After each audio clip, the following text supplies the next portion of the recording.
ಭಾರತದ ಪಶ್ಚಿಮ ಕರಾವಳಿಗೆ ಸಮಾನಾಂತರವಾಗಿ ಹಬ್ಬಿರೋ ಪಶ್ಚಿಮ ಘಟ್ಟಗಳ ಪರ್ವತ ಶ್ರೇಣಿಯು ನಮ್ಮ ಭೂಮಿಯ 18 ಮಹತ್ತರ ಜೀವವೈವಿಧ್ಯ ತಾಣಗಳಲ್ಲಿ ಒಂದು ಎಂದೇ ಗುರುತಿಸಲ್ಪಟ್ಟಿದೆ. ಪಶ್ಚಿಮ ಘಟ್ಟಗಳು ಅನೇಕ ಪೂರ್ವ ಹಾಗೂ ಪಶ್ಚಿಮಾಭಿಮುಖವಾಗಿ ಹರಿಯುವ ನದಿಗಳಿಗೆ ಜನ್ಮಸ್ಥಾನವಾಗಿವೆ.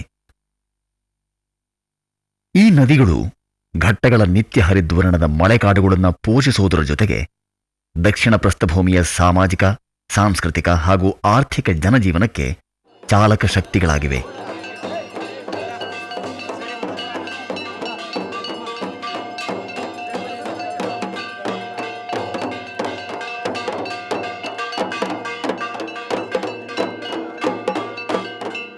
ಅಂತಹ ಪುರಾತನ ನದಿಗಳಲ್ಲಿ ಒಬ್ಬಳು ಅಘನಾಶಿನಿ.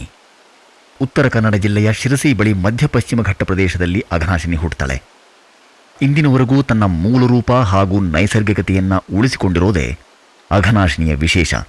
ಈಕೆಯ ಆಜುಬಾಜಿನಲ್ಲಿ ಹರಿಯೋ ಕಾಳಿ ಹಾಗೂ ಶರಾವತಿ ನದಿಗಳಿಗೆ ಅಣೆಕಟ್ಟಿನ ಮೇಲೆ ಅಣೆಕಟ್ಟುಗಳನ್ನು ಕಟ್ಟಿದ್ರೆ ಅಘನಾಶಿನಿ ಅವುಗಳಿಂದ ಮುಕ್ತವಾಗಿ ಯಾವುದೇ ಅಡೆತಡೆಗಳಿಲ್ಲದೆ ತನ್ನೊಂದಿಗೆ ಘಟ್ಟಗಳ ಅಮೂಲ್ಯ ಜೈವಿಕ ಪದಾರ್ಥಗಳನ್ನು ಹೊತ್ತು ತರ್ತಾ ತನ್ನ ಅಳಿವೆ ಪ್ರದೇಶವನ್ನು ಸಮೃದ್ಧಗೊಳಿಸ್ತಾಳೆ. ಹೀಗೆ ಅಘನಾಶಿನಿ ಪಶ್ಚಿಮಾಭಿಮುಖವಾಗಿ ಸುಮಾರು 120 ಕಿಲೋಮೀಟರ್ ಹರಿತಾ ಹಿಂದೂ ಪವಿತ್ರ ಸ್ಥಳವಾದ ಗೋಕರ್ಣದ ಬಳಿ ಮೀನುಗಾರಿಕಾ ಬಂದರು ಗ್ರಾಮವಾದ ತದಡಿಯಲ್ಲಿ ಅರಬ್ಬಿ ಸಮುದ್ರಕ್ಕೆ ಸೇರ್ತಾಳೆ.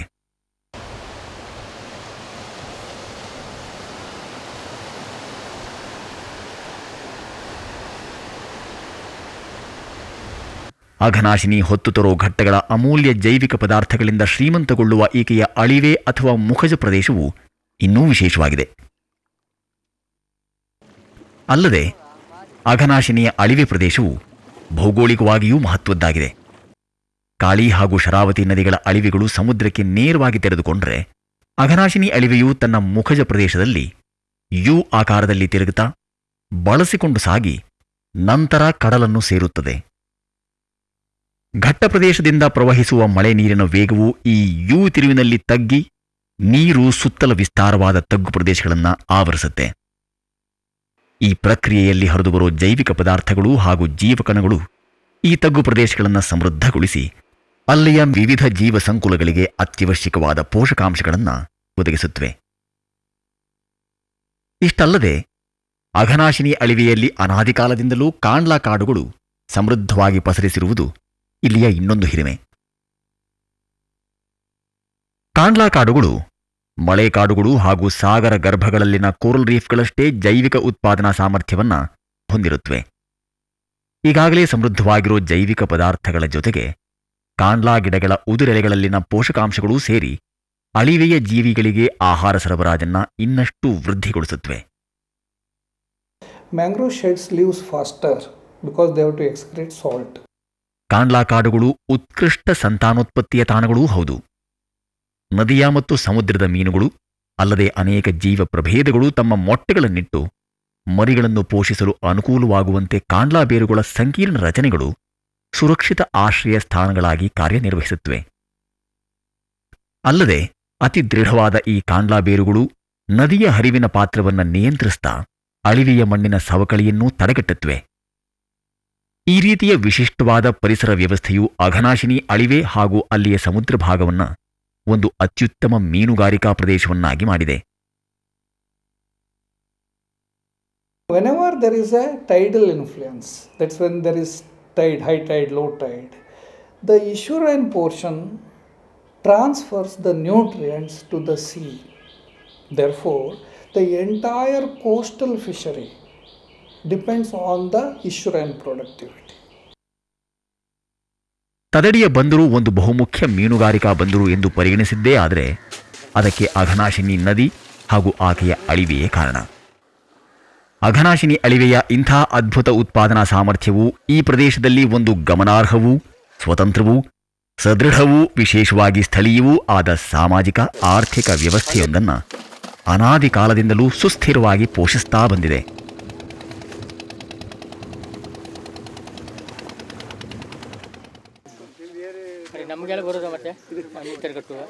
The productivity is so high, we need not add anything to the river, but the river produces every year crores of rupees worth output.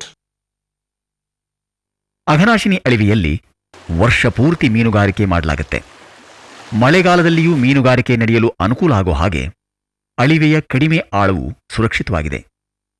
ಆಳ ಸಮುದ್ರದಲ್ಲಿ ಬೃಹತ್ ಪ್ರಮಾಣದಲ್ಲಿ ಯಾಂತ್ರಿಕ ಮೀನುಗಾರಿಕೆ ನಡೀತಿದ್ರೂ ಸಹ ಅಳಿವೆಯ ಸಾಂಪ್ರದಾಯಿಕ ಮೀನುಗಾರಿಕೆ ಇಲ್ಲಿಯ ಸುಮಾರು 9,000 ಮೀನುಗಾರ ಕುಟುಂಬಗಳಿಗೆ ಕೇವಲ ಜೀವನೋಪಾಯವನ್ನಷ್ಟೇ ಅಲ್ಲ, ಸಾಕಷ್ಟು ಕಸುಬನ್ನೂ ಕೂಡ ಮಾಡಿದೆ.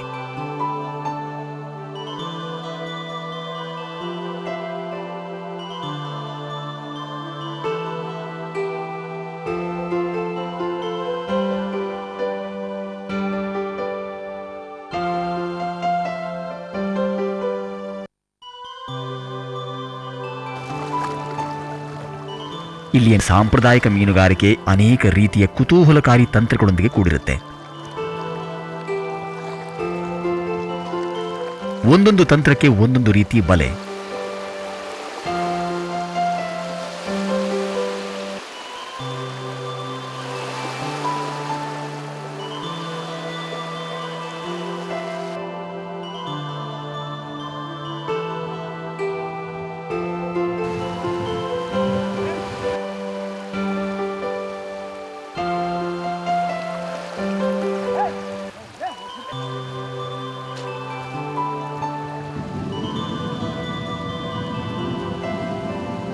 ಇಲ್ಲಿಯ ಸಾಂಪ್ರದಾಯಿಕ ಮೀನುಗಾರಿಕೆ ಮುಖ್ಯವಾಗಿ ಸಮುದ್ರದ ಭರತ ಇಳಿತಗಳನ್ನೇ ಅವಲಂಬಿಸಿದೆ. ಚಾಂದ್ರಮಾನ ಪಕ್ಷಿಗಳು ಸಮುದ್ರದ ಏರಿಳಿತದ ಮೇಲೆ ದೊಡ್ಡ ಪರಿಣಾಮವನ್ನು ಬೀರೋದರಿಂದ ಅಳಿವೆಯ ನೀರಿನ ಮಟ್ಟವು ಅತಿ ಹೆಚ್ಚು ಹಾಗೂ ಅತಿ ಕಡಿಮೆಯಾಗೋದರಿಂದ ಮೀನುಗಾರ ಈ ಸಂದರ್ಭಗಳನ್ನು ಸಾಕಷ್ಟು ಚೆನ್ನಾಗಿ ಉಪಯೋಗಿಸಿಕೊಳ್ತಾನೆ. ನೀರಿನ ಹರಿವಿಗೆ ಅಡ್ಡಲಾಗಿ ಗೂಟುಗಳನ್ನು ನೆಟ್ಟು ಅವುಗಳಿಗೆ ಇಳಿತದ ಆರಂಭದಲ್ಲಿ ಬಲೆಗಳನ್ನು ಕಟ್ಟಿ ಮೀನುಗಳನ್ನು ಹಿಡಿಯೋ ಈ ತಂತ್ರಕ್ಕೆ ಜಬ್ಬಿನ ಬಲೆಯನ್ನು ಬಳಸ್ತಾರೆ. ಇಲ್ಲಿಯ ಮೀನುಗಾರರು ಜಬ್ಬಿನ ಬಲೆಯನ್ನು ಹಗಲು ಮತ್ತು ರಾತ್ರಿ ಎರಡೂ ಸಮಯದಲ್ಲೂ ಕಟ್ಟಿ ತಮ್ಮ ಕಸುಬನ್ನು ಮಾಡ್ತಾರೆ. ಅನೇಕ ತಲೆಮಾರುಗಳಿಂದ ಈ ಅಳಿವೆಯಲ್ಲಿ ಸಾಂಪ್ರದಾಯಿಕ ಮೀನುಗಾರಿಕೆಯನ್ನೇ ನಂಬಿಕೊಂಡು ಜೀವನ ಸಾಗಿಸುತ್ತಿರೋ ಕುಟುಂಬಗಳಿಗೆ ಮಾತ್ರ ಈ ತಂತ್ರವನ್ನು ಹೂಡಲು ಪರವಾನಗಿ ಇದೆ.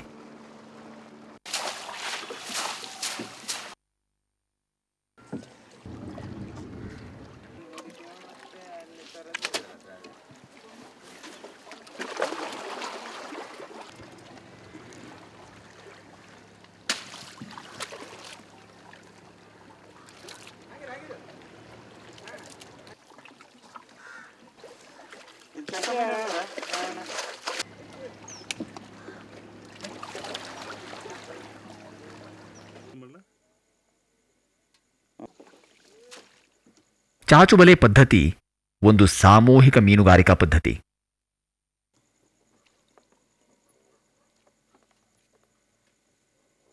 ಭಾರತವು ಪೂರ್ಣವಾಗಿ ಇಳಿತವು ಆರಂಭವಾಗುವ ಸಮಯದಲ್ಲಿ ಅಳಿವೆಯಲ್ಲಿನ ದಿಬ್ಬ ಪ್ರದೇಶಗಳಲ್ಲಿ ವೃತ್ತಾಕಾರವಾಗಿ ಗೂಟುಗಳನ್ನು ಹುಗಿದು ಮೀನುಗಾರರು ತಮ್ಮ ಚಾಚು ಬಲೆಗಳನ್ನು ಕಟ್ತಾರೆ. ಆ ಬಲೆಗಳ ವೃತ್ತದ ವ್ಯಾಪ್ತಿಯೊಳಗೆ ಸೇರಿಕೊಂಡ ಮೀನುಗಳು ಇಳಿತವು ಪೂರ್ಣವಾಗಿ ನೀರೆಲ್ಲ ಸಮುದ್ರಕ್ಕೆ ಹೋದ ನಂತರವೂ ಅಲ್ಲೇ ಉಳಿಯುತ್ತವೆ. ಗ್ರಾಮವೊಂದರ 10 ಕುಟುಂಬಗಳು ಈ ಪದ್ಧತಿಯಲ್ಲಿ ಭಾಗವಹಿಸಿ ದೊರೆತ ಮೀನುಗಳನ್ನು ಸಮವಾಗಿ ಹಂಚಿಕೊಳ್ಳುತ್ತಾರೆ.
ಅಳಿವೆಯ ಸುತ್ತಲಿನ ತಗ್ಗು ಪ್ರದೇಶಗಳು ಮೂಲತಃ ಕೃಷಿ ಭೂಮಿಗಳೇ. ಇವಕ್ಕೆ ಸ್ಥಳೀಯರು ಗಜನಿ ಭೂಮಿ ಅಂತ ಕರೀತಾರೆ. ಅಘನಾಶಿನಿ ಅಳಿವೆಯ ಸುತ್ತಲೂ ಸುಮಾರು 8,000 ಎಕರೆಯಷ್ಟು ಗಜನಿ ಭೂಮಿ ಇದೆ. ವ್ಯವಸಾಯವನ್ನೇ ವೃತ್ತಿಯಾಗಿಸಿಕೊಂಡು ಬದುಕಿ ಬಂದಿರೋ ಸಾವಿರಾರು ರೈತರು ಈ ಗಜನಿ ಭೂಮಿಗಳಲ್ಲಿ ಉಪ್ಪು ನೀರಲ್ಲೂ ಬೆಳೆಯಬಹುದಾದ ಅಪರೂಪದ ಕಗ್ಗ ಎಂಬ ಸ್ಥಳೀಯ ತಳಿಯ ಭತ್ತವನ್ನು ಬೆಳೀತಾರೆ. ಕಗ್ಗನ ಭತ್ತದಲ್ಲಿ 2 ನಮೂನೆಯ ಭತ್ತಗಳಿದೆ. ಒಂದು ಬಿಳಿ ಕಗ್ಗ, ಮತ್ತೊಂದು ಕರಿ ಕಗ್ಗ. ಕರಿ ಕಗ್ಗ ಹೆಚ್ಚು ಅಂದರೆ ಉಪ್ಪು ನೀರಿನಲ್ಲಿ ಹೆಚ್ಚು ಕಾಲ ಬದುಕ್ತದೆ, ಅದು ಅಂದರೆ ಉಪ್ಪು ನೀರಾದರೂ. ಈ ಬಿಳಿ ಕಗ್ಗ ಮತ್ತು ಇತರ ಧಾನ್ಯಗಳು ಗಜಲಿಯಲ್ಲಿ ಆಗೋದಿಲ್ಲ. ಗುದ್ಲಿಯಲ್ಲಿ ಅದನ್ನು ಕಡಿದು ಹಿಂಗೆ ಅದು ಹೆಟ್ಟಿಯನ್ನು ಹಿಂಗೆ ಮರ್ಚಾಗ್ತಾ ಹೋಗ್ತೇವೆ. 7 ದಿವಸಗಳ ಮೊದಲು ಆ ಬೀಜವನ್ನು ನೀರಿನಲ್ಲಿ ಅದನ್ನು ನೆನೆಸಿಡ್ತೇವೆ. ನೆನೆಸಿ ಅದಕ್ಕೆ ಉಪಚಾರಗಳನ್ನು ಮಾಡ್ತೇವೆ. ಉಪಚಾರ ಮಾಡಿದ ನಂತರ 7 ದಿವಸದ ನಂತರ ಅದು ಮೊಳಕೆ ಬರ್ತದೆ. ಆವಾಗ ಸರಿಯಾದ ಮೊಳಕೆ ಬಂದ ಕೂಡಲೇ ಅದನ್ನು ತೆಗೆದು ನಾವು ಎಲ್ಲ ಹರಡಿಡ್ತೇವೆ. ಆಮೇಲೆ ನಾವು ಯಾವ ದಿವಸ ಅದನ್ನು ಬಿತ್ತೇವೋ ಆ ದಿವಸ ಅದನ್ನು ಬುಟ್ಟಿಲಿ ತಗೊಂಡು ಹಿಂಗೆ ತೋಗ್ತಾನೆ ಹೋಗೋದು. ಹಿಂಗೆ ಕರೆಕ್ಟಾಗಿ ಹೊಡ್ಕೊಂತ ಹೋಗೋದು. ಮತ್ತು ಈ ಕಡೆ ಬರ್ಬೇಕಾದ್ರೆ ಹಿಂಗೆ ಹೊಡ್ಕೊಂತ ಬರೋದು. ಮತ್ತು ಈ ಕಡೆ ಹೋಗಿ ಹಿಂಗೆ ಸಾಲಾಗಿ ಎಲ್ಲೂ ತಪ್ಪಿದ್ದಂಗೆ ಹೊಡ್ಕೊಂತ ಹೋಗೋದು. ಕಗ್ಗ ಭತ್ತದ ಕಟಾವು ಆದ ನಂತರ ರೈತರು ಗಜನಿ ಭೂಮಿಗಳನ್ನು ಸ್ವಾಭಾವಿಕ ಸೀಗಡಿ ಕೃಷಿಗಾಗಿ ಬಳಸ್ತಾರೆ. ಅಘನಾಶಿನಿ ಅಳಿವೆಯು ಜಲಚರಗಳ ಸಂತಾನೋತ್ಪತ್ತಿಯನ್ನು ವಿಶೇಷವಾಗಿ ಪ್ರೋತ್ಸಾಹಿಸುವುದರಿಂದ ಇಲ್ಲಿಯ ಗಜನಿ ಭೂಮಿಗಳು ಸೀಗಡಿ ಕೃಷಿಗೆ ಹೇಳಿ ಮಾಡಿಸಿದ ತಾಣಗಳಾಗಿವೆ. ಉತ್ಕೃಷ್ಟ ದರ್ಜೆಯ ಟೈಗರ್ ಹಾಗೂ ವೈಟ್ ಸೀಗಡಿಗಳನ್ನೂ ಒಳಗೊಂಡ ಹಾಗೆ ಅನೇಕ ಜಾತಿಯ ಸೀಗಡಿ ಮರಿಗಳು ಸಮುದ್ರದಿಂದ ಈ ಪೋಷಕಾಂಶಭರಿತ ಅಳಿವೆಗೆ ಬಂದು ಸುಮಾರು 3 ತಿಂಗಳು ನೆಲೆಸಿ 30 ರಿಂದ 40 ಗ್ರಾಂ ತೂಕದವರೆಗೂ ಬೆಳೆದು ಮತ್ತೆ ಸಮುದ್ರಕ್ಕೆ ಮರಳೋದು ರೂಢಿ. ಭರತದ ಸಮಯದಲ್ಲಿ ಸೀಗಡಿ ಮರಿಗಳನ್ನು ಹೊತ್ತು ಬರುವ ಉಪ್ಪು ನೀರನ್ನು ಇಲ್ಲಿಯ ರೈತರು ವಿಶೇಷವಾಗಿ ನಿರ್ಮಿಸಿರೋ ಒಡ್ಡು ಹಾಗೂ ತೂಬುಗಳ ಮೂಲಕ ತಮ್ಮ ಗಜನಿ ಭೂಮಿಗಳಿಗೆ ಹಾಯಿಸಿಕೊಂಡು ನಂತರ ತೂಬುಗಳನ್ನು ಮುಚ್ಚಿಬಿಡ್ತಾರೆ.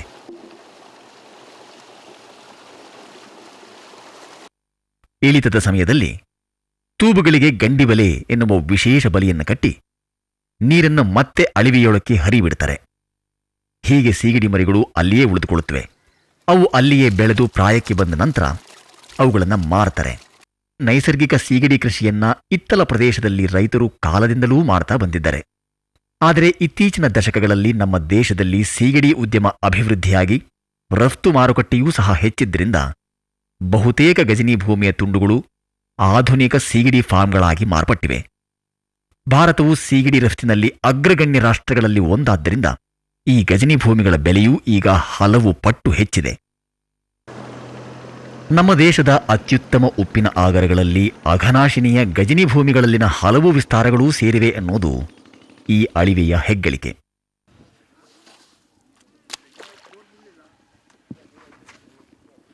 ಇಲ್ಲಿಯ ಕೆಲವು ಉಪ್ಪಿನಾಗರಗಳು ಹಲವು ಶತಮಾನಗಳಿಂದ ಕಾರ್ಯನಿರತವಾಗಿವೆ. ಸಾಣಿಕಟ್ಟಾದ ನಾಗರಬೈಲ ಸಹಕಾರಿ ಉಪ್ಪು ತಯಾರಿಕರ ಸಂಘದ ಉಪ್ಪಿನಾಗರಗಳು 15ನೇ ಶತಮಾನದಿಂದಲೂ ಉಪ್ಪು ತಯಾರಿಕೆಯಲ್ಲಿ ನಿರತವಾಗಿವೆ.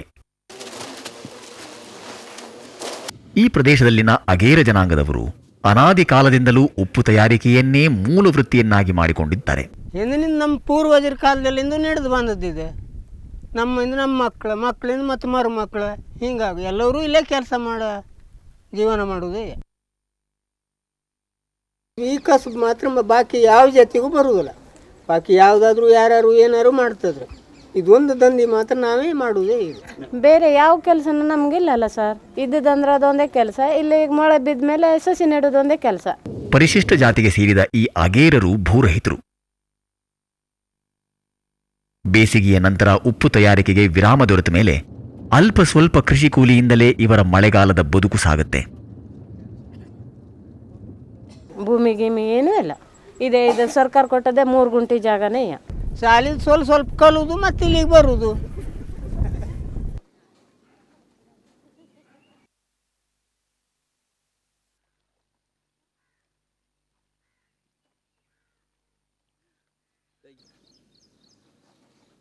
ಗಜನಿ ಭೂಮಿಗಳು ಮೀನುಗಾರಿಕೆಗೂ ಸ್ವಲ್ಪ ಮಟ್ಟಿಗೆ ಅವಕಾಶ ನೀಡುತ್ತವೆ.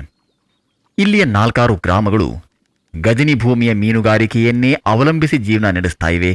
ನುಶಿಕೋಟೆಯ ಈ ಮೀನುಗಾರನ ಹಾಗೆ ಆಚೆಗೆ ಹೋಗೋದು ಕಡಿಮೆ, ಭಾರಿ ಕಡಿಮೆ. ಒಂದು 4-5 ಜನ ಅಷ್ಟೇ ಹೊರಗಡೆ ಹೋಗೋದು. ನುಶಿಕೋಟೆ, ಮಾದನಗೇರಿ, ಹಿರೇಗುತ್ತಿ, ಬೆಟ್ಕುಳಿ ಮತ್ತಿತರ ಗ್ರಾಮಗಳ ರೈತರು ತಮ್ಮ ಜಮೀನುಗಳನ್ನು ಕಳೆದುಕೊಳ್ಳುವ ಮೊದಲು ಇಲ್ಲಿ ಎಲ್ಲರ ಹಾಗೆ ಕಗ್ಗ ಭತ್ತ ಬೆಳೀತಾ ಇದ್ರು.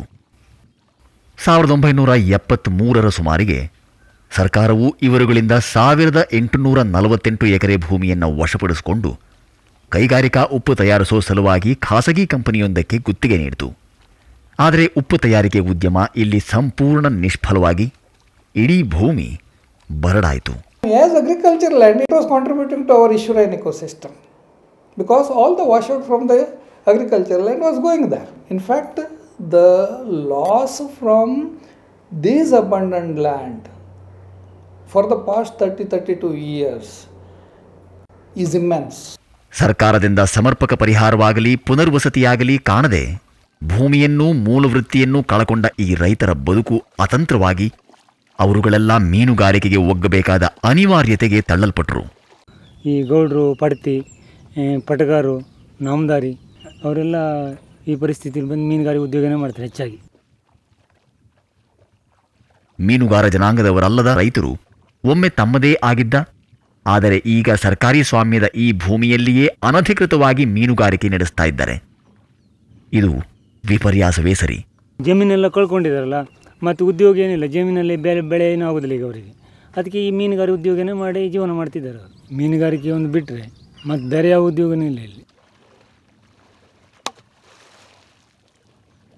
ಇಷ್ಟಾದರೂ ಇಲ್ಲಿ ಢಾಳಾಗಿ ಕಾಣುವಂಥ ಒಂದು ಅಂಶ ಅಂದರೆ ಅಳಿವೆಯ ಸುತ್ತಲ ಗಜನಿ ಭೂಮಿಯಲ್ಲಿನ ಮೀನುಗಾರಿಕೆಯೇ ಈ 4-6 ಗ್ರಾಮಗಳ ಸರಿಸುಮಾರು 1,000 ಕುಟುಂಬಗಳ ಜೀವನ ನಿರ್ವಹಣೆಗೆ ಅವಕಾಶ ಮಾಡಿಕೊಟ್ಟಿದೆ. ಮೀನುಗಾರಿಕೆಯಿಂದ ದಿವಸಕ್ಕೆ ಒಂದು ಮನೆಗೆ ಸರಿ ಅಂತ ಹೇಳಿದ್ರೆ ಒಂದು 200-300 ರೂಪಾಯಿ ದುಡಿಬೋದು. ಇದು ಅಳಿವೆಯ ಉತ್ಪಾದನಾ ಸಾಮರ್ಥ್ಯಕ್ಕೆ ಮತ್ತು ಅದು ಪ್ರೋತ್ಸಾಹಿಸೋ ಆರ್ಥಿಕತೆಗೆ ಸಾಕ್ಷಿಯಲ್ಲವೇ?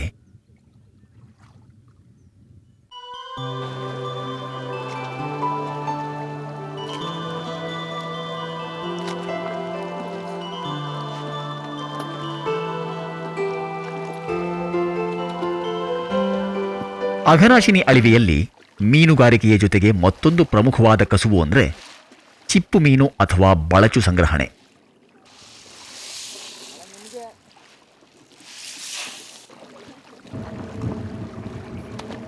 ಅಳಿವೆಯ ಸುತ್ತಲಿನ ಅನೇಕ ಗ್ರಾಮಗಳ ಪುರುಷರು ಮಹಿಳೆಯರು ಪ್ರತಿದಿನವೂ ಅಳಿವೆಯ ತಳದ ಮಣ್ಣಿನಿಂದ ಬಳಚನ್ನು ಹೆಕ್ಕಿ ಜೀವನ ನಿರ್ವಹಿಸುತ್ತಾರೆ. ಇಳಿತದ ಸಮಯದಲ್ಲಿ ಅಳಿವೆಯ ಆಳ ಕಡಿಮೆ ಇರೋದು ಈ ಉದ್ಯೋಗಕ್ಕೆ ಅತ್ಯಂತ ಸಹಕಾರಿಯಾಗುತ್ತೆ.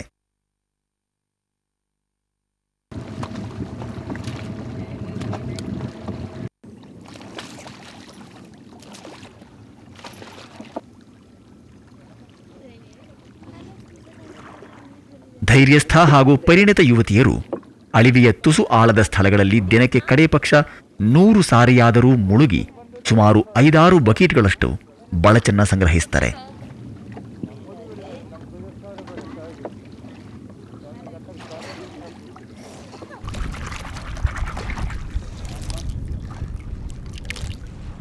ಹಿಂಗೆ ನೀರಲ್ಲಿ ಮುಳುಗುತ್ರ ಶ್ವಾಸ ಕಟ್ಟು ಮುಳುಗುತ್ತವ ನಾವು ಕಾಲ ಬೇಟ್ ಮಾಡ್ತಾರ.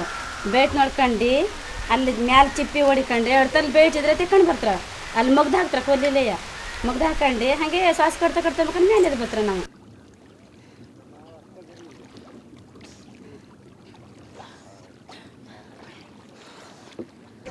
ಐದು ಬಕೆಟ್ 6 ಹಿಂಗೆ ತೆಗಿತಾರೆ. ವರ್ಷದಲ್ಲಿ ಸುಮಾರು 200 ದಿನಗಳ ಕಾಲ ಜನರು ಈ ಉದ್ಯೋಗವನ್ನು ಮಾಡ್ತಾರೆ. ಏಪ್ರಿಲ್, ಮೇ ಹಾಗೂ ಸೆಪ್ಟೆಂಬರ್ನಿಂದ ಅಕ್ಟೋಬರ್ ವೇಳೆಯಲ್ಲಿ ಈ ಕಸುಬು ಬಿರುಸಿನಿಂದ ನಡೆಯುತ್ತೆ. ಈ ಚಿಪ್ಪು ಮೀನನ್ನು ಹೆಕ್ಕಲು ಅಳಿವೆಯಿಂದ ಸರಿಸುಮಾರು 8 ಕಿಲೋಮೀಟರ್ ದೂರದ ದೀವಗಿ, ಮಿರ್ಜಾನ ಗ್ರಾಮಗಳಿಂದಲೂ ಸಹ ನಸುಕಿನಲ್ಲಿಯೇ ದೋಣಿಗಳಲ್ಲಿ ಬರೋದು ಈ ಉದ್ಯೋಗವು ನೀಡೋ ನಿರ್ದಿಷ್ಟ ಪ್ರತಿಫಲದ ಭರವಸೆಗೆ ನಿದರ್ಶನ. ಪಶ್ಚಿಮ ಕರಾವಳಿಯ ಇತರೆ ನದಿಗಳನ್ನು ಹೋಲಿಸಿದ್ರೆ ಅಘನಾಶಿನಿ ಅಳಿವೆಯು ಚಿಪ್ಪು ಮೀನು ಉತ್ಪನ್ನವನ್ನು ಯಥೇಚ್ಛವಾಗಿ ಪೋಷಿಸುತ್ತೆ. ಅದಕ್ಕೆ ಮುಖ್ಯ ಕಾರಣ ಅಳಿವೆಯ ಜೇಡಿಮಣ್ಣು ಹಾಗೂ ಸಮುದ್ರದ ಮರಳಿನ ಹದಭರಿತ ಮಿಶ್ರಣ. ಜೇಡಿಯು ಇಲ್ಲಿ 60%ರಷ್ಟಿದ್ದರೆ ಮರಳು 15-20% ಜೊತೆಗೆ ಇಲ್ಲಿಯ ಕಡಿಮೆ ಲವಣಾಂಶವುಳ್ಳ ನದಿ ಸಮುದ್ರದ ನೀರಿನ ಮಿಶ್ರಣವು ಬಳಚಿನ ವೃದ್ಧಿಗೆ ಸಹಕಾರಿಯಾಗಿದೆ. Wherever there are old shells, they say that is their residential place, ancestral place. There will be the accumulation of clams. Not only that, the dead shells contribute to the calcium content of the river. And calcium is very much essential. Calcium carbonate is very much essential for these clams. ಅಘನಾಶಿನಿಯು ಇಂದಿನವರೆಗೂ ಯಾವುದೇ ಬೃಹತ್ ಯೋಜನೆಗಳಿಗೆ ತುತ್ತಾಗದೆ ತನ್ನ ಮೂಲ ರೂಪವನ್ನು ಉಳಿಸಿಕೊಂಡಿರೋದ್ರಿಂದಲೇ ಈ ರೀತಿಯ ಜೀವಪರ ಪರಿಸರವನ್ನು ಕಾಯ್ದುಕೊಂಡಿದ್ದಾಳೆ. ಈಕೆ ಇದೇ ಗುಣವನ್ನು ಹೀಗೆ ಉಳಿಸಿಕೊಂಡಲ್ಲಿ ಮುಂದೆಯೂ ಸಹ ಇಷ್ಟೇ ಶ್ರೇಷ್ಠವಾದ ಜೀವಪರತೆಯನ್ನ ಈಕೆಯಿಂದ ನಿರೀಕ್ಷಿಸಬಹುದು. ಬಳಚು ಹೆಕ್ಕೋದನ್ನೇ ವೃತ್ತಿಯಾಗಿಸಿಕೊಂಡ ಸುಮಾರು 2,000 ಜನರ ಜೊತೆಗೆ ದೂರ ಪ್ರದೇಶಗಳಿಂದ ನೂರಾರು ಮಂದಿ ಕೃಷಿಕ ಮಹಿಳೆಯರು, ಅದರಲ್ಲೂ ಹಾಲಕ್ಕಿ ಒಕ್ಕಲಿಗ ಮಹಿಳೆಯರು ವರ್ಷಕ್ಕೊಮ್ಮೆ ಸುಗ್ಗಿಯ ನಂತರದ ಬಿಡುವಿನ ಸಮಯದಲ್ಲಿ ಅಳಿವಿಗೆ ಬಂದು ಬಳಚನ್ನ ಹೆಕ್ಕಿಕೊಳ್ತಾರೆ. ವರ್ಷಕ್ಕಾಗೋಷ್ಟನ್ನ ಹೆಕ್ಕಿ ಅವನ್ನ ಸುಲಿದು ಒಣಗಿಸಿ ವರ್ಷದುದ್ದಕ್ಕೂ ಶೇಖರಿಸಿಕೊಂಡು ತಮ್ಮ ಅಡುಗೆಯಲ್ಲಿ ಅದನ್ನು ಬಳಸ್ತಾರೆ. ಈ ಸಂಪ್ರದಾಯವು ಇತ್ತಲವರ ಆಹಾರ ಸಂಸ್ಕೃತಿಯ ಒಂದು ಪ್ರಮುಖ ಅಂಶವೇ ಆಗಿದೆ.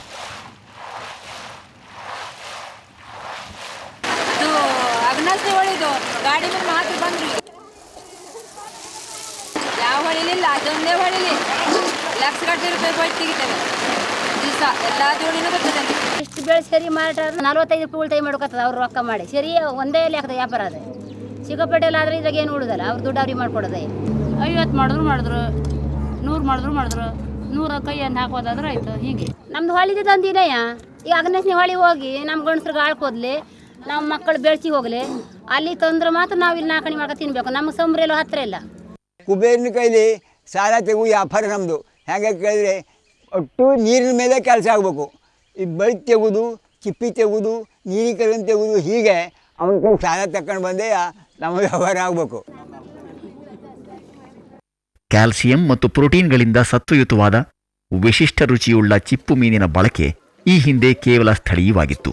ಆದರೆ ಇತ್ತೀಚಿನ ದಶಕಗಳಲ್ಲಿ ಬಳಚಿನ ಮಾರುಕಟ್ಟೆ ಕರ್ನಾಟಕದ ಎಲ್ಲೆಯನ್ನೂ ಮೀರಿ ಹಿಗ್ಗಿದೆ.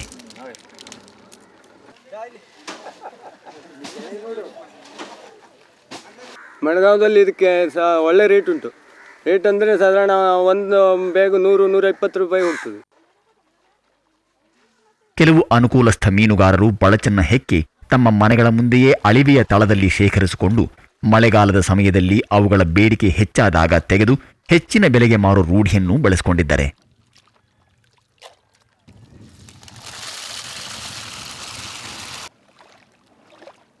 ಮೃತ ಚಿಪ್ಪು ಮೀನುಗಳ ಚಿಪ್ಪಿನಲ್ಲಿ ಸುಣ್ಣದ ಅಂಶವು ಹೇರಳವಾಗಿರುತ್ತೆ. ಅಘನಾಶಿನಿ ಅಳಿವೆಯ ಕೆಲವು ಭಾಗಗಳು ಇಂಥ ಚಿಪ್ಪುಗಳಿಂದ ತುಂಬಿ ಹೋಗಿವೆ.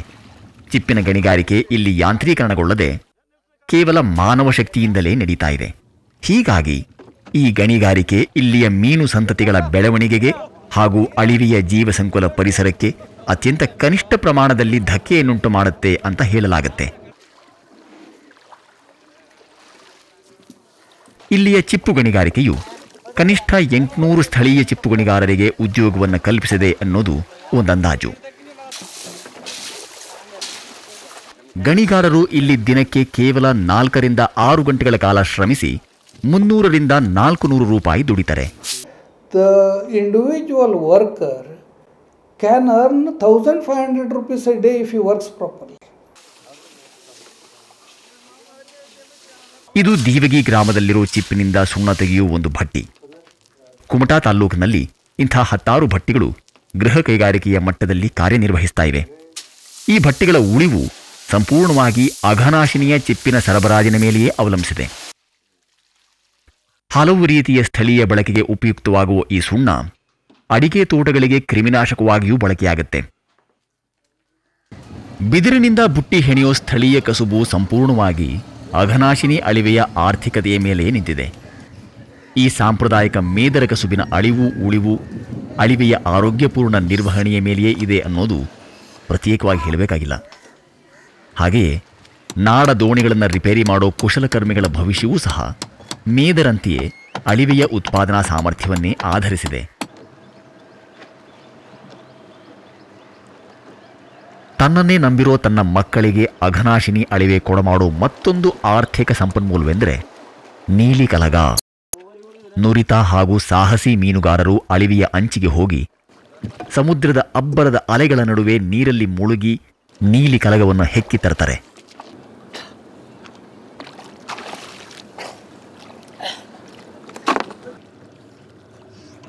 ಐದಡಿ ಆಳ ಇರುತ್ತದು.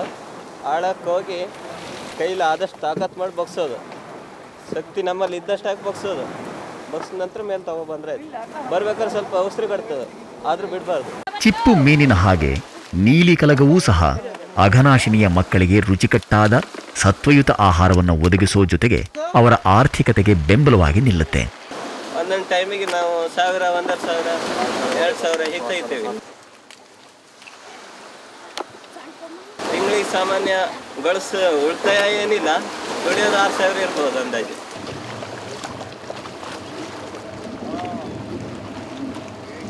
ಅಘನಾಶಿನಿ ನದಿಯ ಹೆಸರನ್ನೇ ಹೊಂದಿರೋ ಅಳಿವೆಯ ಅಂಚಿನ ಗ್ರಾಮದ ಈತ ನಮ್ಮ ಸ್ನೇಹಿತ ಈಶ್ವರ್ನಂಥ ಸಾಹಸಿ ಮೀನುಗಾರರು ಅಳಿವೆಯ ಅಂಚಿನಲ್ಲಿ ತಮ್ಮ ಅತಿ ಪ್ರಾಶಸ್ತ್ಯದ ಕುರುಡೆ ಬಲೆಯನ್ನು ಕಲ್ಲುಗಳ ಲಂಗರಿನ ಸಹಾಯದಿಂದ ಇಳಿಸ್ತಾರೆ.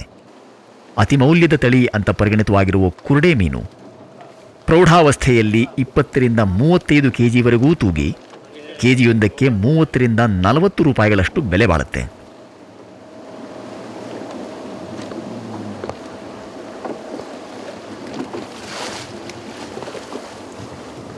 ಈಶ್ವರ್ ತನ್ನ ಕುರುಡೆ ಬಲೆಯನ್ನು 3-4 ದಿನಗಳ ಕಾಲ ನೀರಿನಲ್ಲೇ ಬಿಟ್ಟು ಪ್ರತಿದಿನ ಇಳಿತದ ಸಮಯದಲ್ಲಿ ಮೀನಿಗಾಗಿ ಶೋಧಿಸ್ತಾ.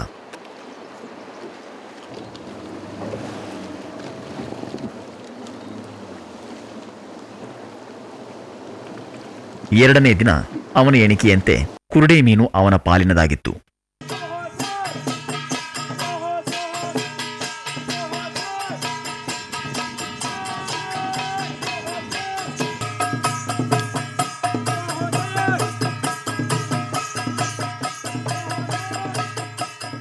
ಮಾನವೀಯ ಚಹರೆಯ ಸುಸ್ಥಿರ ಅಭಿವೃದ್ಧಿಯನ್ನು ನಾವು ಬಯಸೋದೇ ಆದರೆ, ವಿನೂತನ ಹಸಿರು ಜಗತ್ತನ್ನು ನಾವು ಬಯಸೋದೇ ಆದರೆ, ಭವಿಷ್ಯದ ಅನಂತ ಪೀಳಿಗೆಗಳಿಗೆ ಸಮಪಾಲಿನ ಪರಿಸರ ಮೌಲ್ಯ ಹಾಗೂ ಆರ್ಥಿಕತೆಯನ್ನು ನಾವು ಬಯಸೋದೇ ಆದರೆ, ಅಘನಾಶಿನಿ ಮತ್ತು ಆಕೆಯ ಅಳಿವೆ ನಮಗೆ ಉತ್ಕೃಷ್ಟ ಉದಾಹರಣೆ ಹಾಗೂ ದಾರಿದೀಪವಾಗಿವೆ. ಪ್ರಾಯಶಃ ಕರ್ನಾಟಕದ ಯಾವುದೇ ನದಿ ಅಥವಾ ಅಳಿವೆಯೂ ಸರಿದೂಗಲಾರದಂಥ ಅಘನಾಶಿನಿ ಮತ್ತು ಆಕೆಯ ಅಳಿವೆಯು ತನ್ನ ಕಾಂಡ್ಲಾ ಕಾಡುಗಳ ಸಮೃದ್ಧಿಯಿಂದಾಗಿ ಪರಿಸರದ ದೃಷ್ಟಿಯಿಂದ ಅತಿ ಸೂಕ್ಷ್ಮ ಪ್ರದೇಶ ಅಂತ ಗುರುತಿಸಲ್ಪಟ್ಟಿದೆ. ಕೋಸ್ಟಲ್ ರೆಗ್ಯುಲೇಟರಿ ಪ್ರಾಧಿಕಾರವು ಜಲಚರಗಳ ಸಂತಾನೋತ್ಪತ್ತಿಯನ್ನು ಪೋಷಿಸೋ ಈ ಕಾಂಡ್ಲಾ ಕಾಡುಗಳ ಪ್ರದೇಶವನ್ನು ಸೂಕ್ಷ್ಮಾತಿ ಸೂಕ್ಷ್ಮ ಎಂಬರ್ಥದಲ್ಲಿ CRZ11 ಅಂತ ವರ್ಗೀಕರಿಸಿದೆ. ಅಳಿವೆಯ ನೀರನ್ನು ಕಲುಷಿತಗೊಳಿಸೋದಾಗಲಿ, ಅಳಿವೆಯಲ್ಲಿ ಯಾವುದೇ ರೀತಿಯ ನಿರ್ಮಾಣಗಳನ್ನಾಗಲಿ ಅಥವಾ ಮತ್ತಾವುದೇ ರೀತಿಯ ಆಧುನಿಕ ಅಭಿವೃದ್ಧಿಯನ್ನು ಕೈಗೊಳ್ಳೋದೇ ಆಗಲಿ ಆದರೆ ಅದು ಅಘನಾಶಿನಿ ಪರಿಸರಕ್ಕೆ ಮತ್ತು ಆಕೆಯನ್ನೇ ಅವಲಂಬಿಸಿದ ಆಕೆಯ ಮಕ್ಕಳ ಸಾಮಾಜಿಕ ಆರ್ಥಿಕ ಜೀವನಕ್ಕೆ ಅಡಚಣೆ ಒಡ್ಡದ ಹಾಗೆ ಆಗತ್ತೆ.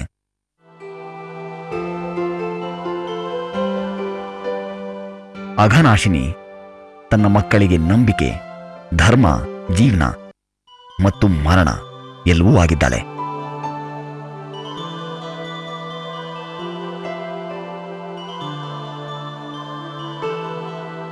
ಇಲ್ಲಿಯ ಪರಿಸರಕ್ಕೆ ಹಾಗೂ ಈ ನದಿಗೆ ಅತ್ಯಂತ ಕನಿಷ್ಠ ಪ್ರಮಾಣದಲ್ಲಿ ಹಾನಿಯನ್ನುಂಟು ಮಾಡುವ ಈ ಜೀವನ ಕ್ರಮಕ್ಕೆ ಸರಿಸಾಟಿಯಾಗುವ ಮತ್ತೊಂದು ಪರ್ಯಾಯ ವ್ಯವಸ್ಥೆಯನ್ನು ಊಹಿಸಲಾದರೂ ಸಾಧ್ಯವೇ? ಈ ಅಳಿವೆಯು ದಯಪಾಲಿಸಿರುವ ಸರ್ವಸ್ವತಂತ್ರ ಹಾಗೂ ಸ್ಥಳೀಯ ಆರ್ಥಿಕ ವ್ಯವಸ್ಥೆಯನ್ನು ತೊಡೆದುಹಾಕಿ ಅದರ ಸ್ಥಾನವನ್ನು ಆಕ್ರಮಿಸಬಹುದಾದ ಇದಕ್ಕಿಂತಲೂ ಮಹತ್ವದ ಮತ್ತೊಂದು ವ್ಯವಸ್ಥೆಯನ್ನು ಊಹಿಸಲಾದರೂ ಸಾಧ್ಯವೇ? ಅಘನಾಶಿನಿಯ ಮಕ್ಕಳು ಇಲ್ಲಿ ಸುಖಿಸುತ್ತಿರುವ ನಿರಂತರ ಜೀವನಾಧಾರವನ್ನು ಬದಲಿಸಿ ಅಷ್ಟೇ ದೃಢವಾದ ಜೀವನಾಧಾರದ ಆಶ್ವಾಸನೆಯನ್ನು ನೀಡುವ ಸರ್ಕಾರವೊಂದು ಇರಬಲ್ಲುದೇ? ಅಘನಾಶಿನಿಯು ತನ್ನ ಮಕ್ಕಳ ಮೇಲೆ ಕರುಣಿಸಿರುವ ಸುವಿಧೆಯನ್ನು ಅಳಿಸಿ ಅಷ್ಟೇ ವರದಾಯಕವಾದ ಪರ್ಯಾಯವನ್ನು ಸ್ಥಾಪಿಸಬಲ್ಲ ಮತ್ತೊಬ್ಬ ದೇವರಾದರೂ ಇರಬಲ್ಲನೆ?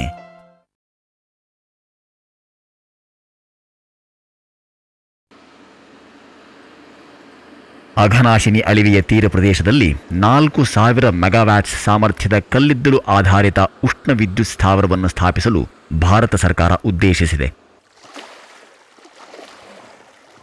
ಸಾಗರದಾಚೆಯಿಂದ ಆಮದಾಗೋ ಲಕ್ಷೋಪಲಕ್ಷ ಟನ್ ಕಲ್ಲಿದ್ದಲನ್ನು ಅಳಿವೆಯ ಅಂಚಿನ ಭೂಪ್ರದೇಶದಲ್ಲಿ ದಾಸ್ತಾನು ಮಾಡಲು ಯೋಜನೆ ಉದ್ದೇಶಿಸಿದೆ. ಪ್ರತಿದಿನವೂ ಕಲ್ಲಿದ್ದಲನ್ನು ಹೊತ್ತು ತರೋ ಹಡಗುಗಳಿಗಾಗಿ ಒಂದು ಬೃಹತ್ ಆಧುನಿಕ ಬಂದರನ್ನು ನಿರ್ಮಿಸುವ ಉದ್ದೇಶನೂ ಇದೆ.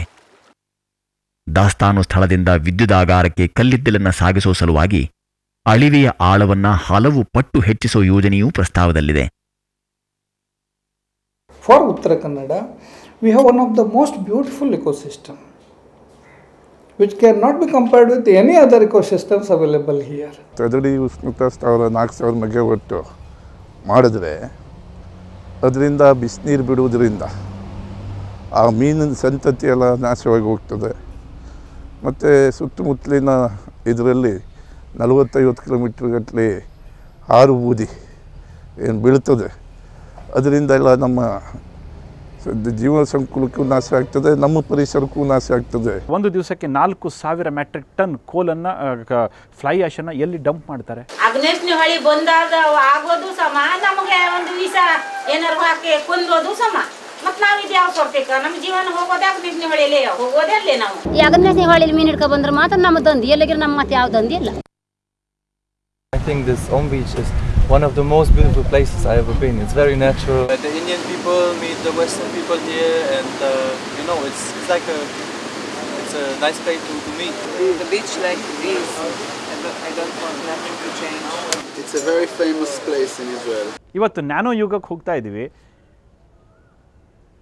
ಈ ಸಂದರ್ಭದಲ್ಲಿ ಇಷ್ಟೊಂದು ಕ್ರೂಡ್ ಟೆಕ್ನಾಲಜಿ ಇಟ್ಕೊಂಡು ನಮ್ಮ ದೇಶದ ನಮ್ಮ ತಾಂತ್ರಿಕರು ಯೋಚನೆ ಮಾಡ್ತಾ ಇರ್ತಕ್ಕಂಥದ್ದು ನಿಜಕ್ಕೂ ಅವಹೇಳನಕಾರಿ. And if all the 1800 acres are converted into a wonderful mangrove, no other place in the west coast can compete with this.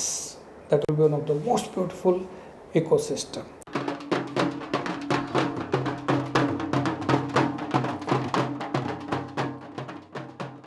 ಸ್ಥಳೀಯರು ಈ ಯೋಜನೆಯಿಂದ ಇಲ್ಲಿಯ ಪರಿಸರದ ಮೇಲೆ, ಜೀವ ವೈವಿಧ್ಯದ ಮೇಲೆ, ಅಳಿವೆಯನ್ನೇ ಸಂಪೂರ್ಣವಾಗಿ ನಂಬಿಕೊಂಡು ಜೀವನ ಸಾಗಿಸ್ತಿರೋ ಸ್ಥಳೀಯರ ಆರ್ಥಿಕತೆ ಮತ್ತು ಸಾಮಾಜಿಕತೆಯ ಮೇಲೆ ಉಂಟಾಗಬಹುದಾದ ಅತಿರೇಕದ ದುಷ್ಪರಿಣಾಮಗಳ ಬಗ್ಗೆ ಆತಂಕಗೊಂಡಿದ್ದಾರೆ. ದುರ್ವಿಹುಲ್ನಂಗೆ ಸಾಯ್ತೇವೆ ಅಥವಾ ಹುಟ್ಟುತ್ತೇವೆ, ಹೀಗೆ ಬೇಸಿಗೆಗೆ ಸಾವುದು, ಮಳೆಗಾಲಕ್ಕೆ ಹುಟ್ಟೋದು, ಈ ರೂಪದಲ್ಲಿ ನಾವು ಜೀವನ ಮಾಡ್ಕೊತವ್ರೆ. ಆದ್ದರಿಂದ ಈ ಉಷ್ಣತೆ ಅವರ ತಂದುಕೊಂಡು ನಮಗೆಲ್ಲ ಜನತೆಗೆ ತ್ರಾಸಾಗುವಂತೆ ನೀವು ಮಾಡಬೇಡಿ ಅಂತ ಹೇಳ್ಕೊಂಡು ನಮಸ್ಕಾರ ಮಾಡಿ ಹೇಳ್ತೇನೆ.